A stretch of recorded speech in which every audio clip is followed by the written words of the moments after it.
The voters know it, and it's not up for debate. Joe Biden is trying to jail Trump to stop him from winning. From the Post-Millennial, 56% of U.S. voters say Biden is trying to jail Trump to stop him from winning. Let me break it down for you. Biden told Merrick Garland to stop being, what did he say? Like studious or something like that. I can't remember the word he used. And to go after Trump. Biden can't win. The only way that Biden can actually retain power is through what I would describe as extra electoral activities. That's what we like to say. Extra electoral activities. That's what we call it. Did Donald Trump win in 2020? Depends on what you mean by win. And I think in order to actually understand the left, the right, the arguments around 2020 and the election, you have to understand what people mean by rigged, scam, win, fraud, etc. So I will try to explain and translate. See, I try very hard to understand what someone means when they say a word, because not everybody uses the same words in the same way. Was 2024 rigged? Okay. What most Trump supporters believe is that rigged in this sense means they counted ballots twice. There was mass mail-in, ballot harvesting. People were going around collecting ballots from nursing homes. And there was things like voter in the park. And that is rigged. Now, the left here's rigged, and they make the worst of the worst assumptions that, like, they assume rigged means Democrats printed fake ballots and did things like this. Certainly, there are people on the right who say Trump won, who genuinely believe that Biden had a bunch of fake votes. Possible, maybe, whatever, don't know. I think the most likely scenario is that Democrats utilized universal mail-in voting, which they had been fighting for relentlessly for a year, and then engaged in legal ballot harvesting. That is not an election. Okay? So here's the way I put it. If you're arguing who won the argument, Trump did. Who won the most votes? Biden did, because Republicans don't seem to get this. And this is true of many Republican voters. The winner is not the person who can articulate their thoughts better or can convince the most people. It's who can get the most numbers. Democrats know this. They said, we don't need Joe Biden. We don't need campaigning. Just send him out into the basement, send him to the basement, and we'll send out the ballot harvesters to collect the votes. And meanwhile, Republicans will beg people to vote who then won't vote. That's the game. Right now, Trump's winning the argument. And after 2020, Republicans are making moves to actually try and win procedurally with ballot harvesting and other strategies, legal strategies. So they know. Now, they've got nothing left. They're not going to win. You know, let's say Democrats have the advantage in universal mail-in voting. Doesn't matter. Republicans are going to close that gap with the argument on their side. They're going to win. And now, what are the Democrats trying to do? It's obvious. Seize Trump's properties and put him in prison. The Post-Millennial reports, a majority of U.S. voters believe that President Joe Biden is attempting to stop Donald Trump from being president by putting him in jail.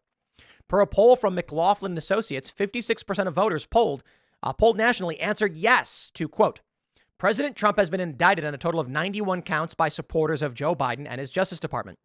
If convicted of these charges, do you think that Joe Biden wants to stop President Trump from winning the election by putting him in jail? I feel like it's a bit verbose, and you could ask a much simpler question. Are the charges against Trump for political purposes to stop him from winning in 2024? I think most people are going to say yes. In fact, this number would be higher if they didn't ask the question in such a weird way. Only 30% answered no. 14% did not know or refused to answer. Of those polled who are Hispanic, 53% agreed that Biden was trying to put Trump in jail. 41% of Black Americans also agreed with that sentiment. That's crazy. Holy 41% of Black Americans thought it's a political persecution. For independents, 50% believe that Biden's suits are an attempt to put Trump in jail, with only 33% disagreeing. Now, I want to clarify here. The charges aren't directly from Trump, but there is reporting that in Georgia, they were in communication with White House lawyers. Merrick Garland, in the federal cases, did receive instruction from Joe Biden, according to the New York Times. I believe they reported that. So, yeah. It seems like the Democrats are largely behind this. The top two important issues for those in the survey were reducing inflation as well as the border, with inflation being the top issue for 23% of those polled and 14% saying the border. The favorability rating for Biden, in pattern with many polls that have been coming out lately, show Trump's favor. It was at 42% with his unfavorable rating at 55. The poll was conducted between March 9th and 4th. Well, you see, it's not just about whether or not Trump is right, wrong, winning the argument. It's about this. From the post-millennial, VP Harris unknowingly claps along to Spanish song in Puerto Rico protesting her visit. Stop once aid translates. Oh, cringe. Help us, please. Okay, let me try again. Kamala Harris shows up in Puerto Rico. They're protesting her, and she goes, hee hee, and claps along. Oh, man, we got a video, don't we? Here we go. Let me turn the audio on for you. I don't know how good the audio is going to be, but here we go. Queremos saber, queremos saber, queremos saber, Kamala, qué es lo que viniste a hacer.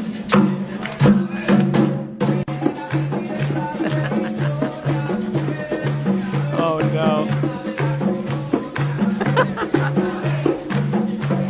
Okay, here we go. And then she gets told, yeah, you need to stop clapping. They're mad at you. Mm-hmm. On Friday, Kamala Harris unknowingly clapped to a song sung in Spanish. A video of the incident shows a group of protesters beating a drum outside the Goyoko Community Center. As a man sings, the vice president was seen with a big smile on her face, clapping along. According to the New York Post, the man was singing, "We want to know, Kamala, what did you come here for? We want to know." The vice president is here making history. We want to know what she thinks of the colony. Long live free Palestine in Haiti, too, he says. Wow. Fox News reported that Harris, accompanied by Secretary of Energy Jennifer Granholm and Deputy Secretary of Housing and Urban Development Adrienne Todman, traveled to Puerto Rico to visit residential homes. Okay. I'm sorry. Okay, look, lady, this is the kind of thing people see, and they're like, Kamala Harris is not a viable candidate for the presidency. Joe Biden likely won't make it to the end of a second term anyway.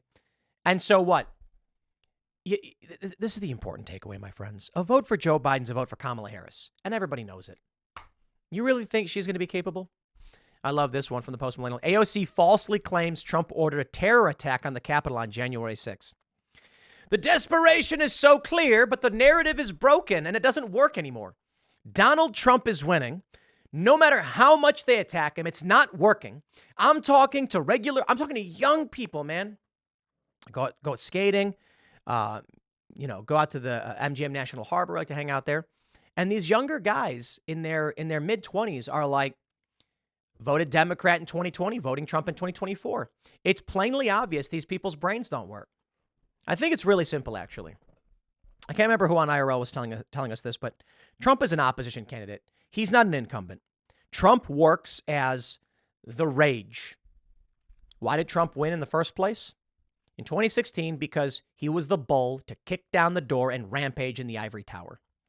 Once Trump was in the ivory tower, people were kind of like, maybe we don't want the bull rampaging around. Can we do something about this? So they put in the Democrats. They put in Joe Biden. And oh boy, that just made things worse.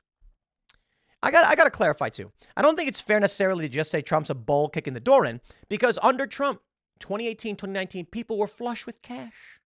It was good. That's the selling point I think most people need to hit on.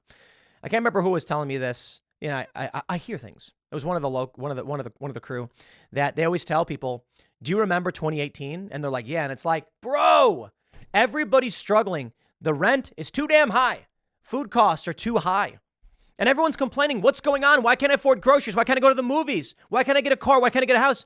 And then, remember 2018? And they're like, man, that was 6 years ago. 2019 even. It was good. How did you forget all that? We've been living with this crackpot old man who's flubbing up everything. The economy's in the gutter. It's the economy, stupid. How do you remind people? For a lot of these Gen Z kids, man, 6 years ago?